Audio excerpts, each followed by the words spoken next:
Michael Mandeville here, and I'm working on my micro-budget feature film at FilmmakingWithaCalculator.com. You can also find me on Patreon, and what I'm doing right now is I'm going through the schedule. So I have a script, and I created a schedule, a movie magic scheduling, and what I'm going to be doing, as you can see here, is looking through each of them, each of the scenes, and trying to find the scenes that are bigger.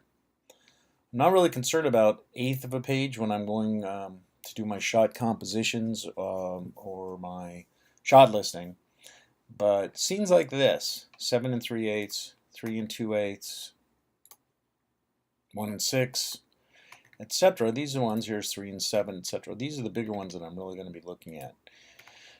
So what I'm going to do is I have designed a couple things here in Shot Designer, and I want to look at it in relation to the schedule. A lot of people think in terms of scenes, but I think in a micro-budget film you think in terms of shots. What can you do to get in and out of the shot to make it work? All right, so let's see.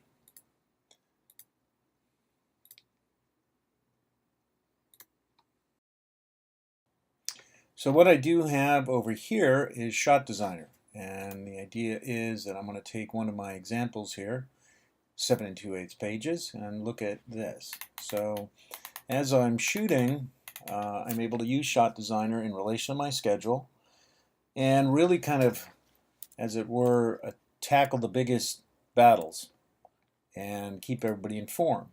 It's an ensemble piece, so I have all these various actors here and where they're going to be sitting and staged, etc. So I can actually inform them by using Shot Designer. Here's the blocking, here's where you're going to be, here's where I need you to hit your mark, etc. And I think between the two, these are great tools to have, a schedule that you can use. And you can actually use Excel, if you don't have Movie Magic scheduling, to create a schedule and combine it with Shot Designer. And that, I think, really localizes your thought process on how to do the film you want to do. And I think that's very important to combine these two tools. All right, so just an idea to think about. Shot Designer is pretty cheap. I think it's $20, $25 or something. And I did this. This is a picture of my house, so the layout here that I can actually work with, and it shows a particular scene and how we're going to knock that off. All right, so I'll keep you informed and more later. Thanks for watching.